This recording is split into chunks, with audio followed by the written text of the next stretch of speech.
Well, it's been a while since I've been here, 3 weeks. It seems like a year. And since we last met 3 weeks ago, these things have happened in our land, and I offer them from reliable, if not personal, sources. A New Jersey hospital calls a grandmother listed as an emergency contact by her daughter and requests that she come quickly to attend to her sick grandchild. She goes, and there she is met by ICE, who arrests her and quickly moves her to a camp in Virginia for deportation. A nonprofit Christian organization receiving federal grants providing social services to legally accepted refugees is forced to lay off 85% of its workforce after its funding is frozen, with no reimbursement for services provided since December. Its dedicated leadership takes a significant pay cut to keep the organization going. Non-binary travelers with planned vacations and no warning have their legally issued passports declared illegal documents and confiscated by TSA because of an X mark in the space for gender.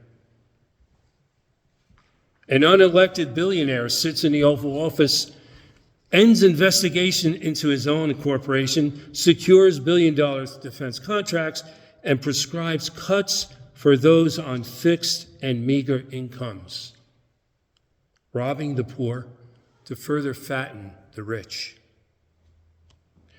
Military leaders are fired because of their color or gender, replaced by white men with less experience and qualifications. All these things happen in the past few weeks. Never have I seen such blatant racism, such intentional cruelty to the poor, marginalized, and vulnerable populations by our government. Our country was never perfect, but we have been, despite all our warts, the leader of the free world. Now, by the week, the constitutional boundaries separating the powers of our three branches of government are being blurred and challenged, eroding our democracy, moving us toward an authoritarian form of government, which, by the witness of world history, is most characterized by injustice. I have been more angry in the past over many social issues, but never hateful. Daily, I fight the strong national undertow of hatred, but sometimes it carries me with it. I personally ask for your patience and your forgiveness, because I am not yet what I just proclaimed to you in the gospel. I am just not there yet. Are you? Maybe you can help me. In every authentic prayer for a moment, I am called to love the agents of these injustices, those who by the week are dismantling our democracy. Clearly, they are my enemy. And clearly, I am called to love them. I can more easily forgive those who have hurt or betrayed me, and I have. But I find it difficult to forgive those who have hurt others, especially the young and the most vulnerable among us. Today I am called to forgive and even love them.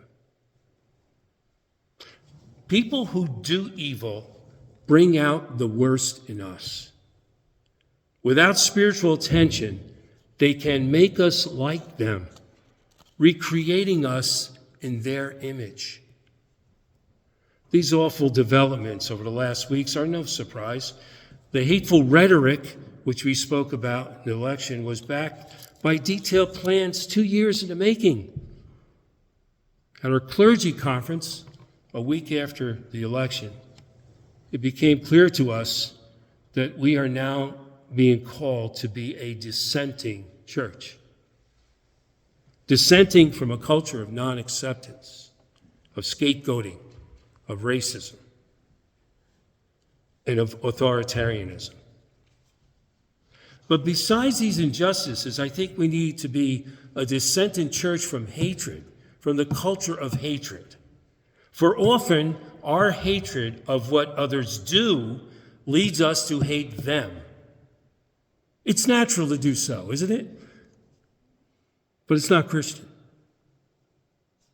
Moreover, in the long run, after brutal atrocities, hatred is self-destructive, turning in on itself and its agents, while love perdures.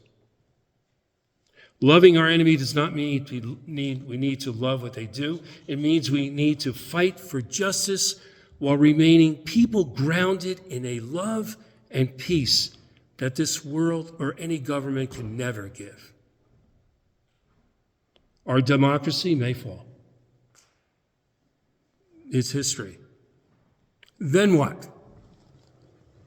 Well, whatever system we live in, we will still be called to love one another and to love our enemies.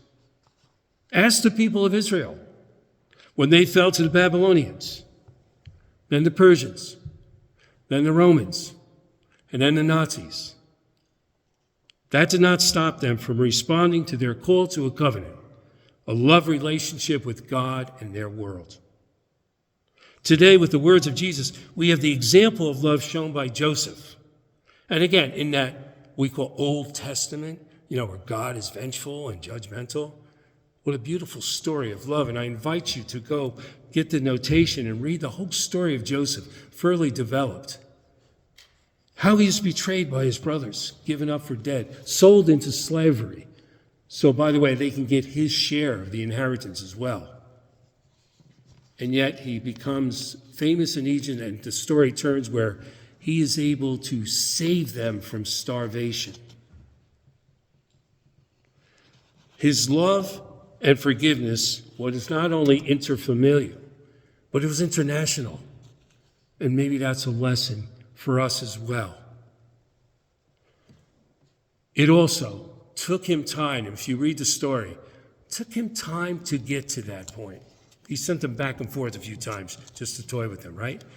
Most of you here are old Sunday school students, right? You know the story of Joseph. Perhaps your enemy is not the current agency of the government. Perhaps it's a family member or a friend.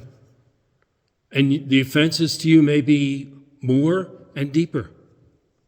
But the call to love and forgiveness is the same. Our hard days ahead will take more love from our hearts, more than we ever knew we had. These injustices need to enlarge in our hearts for compassion, not shrink them for hatred. Only then may we have a chance of effective action. And if our civic actions fail, we still will have borne witness to a Lord who calls us to love our enemy.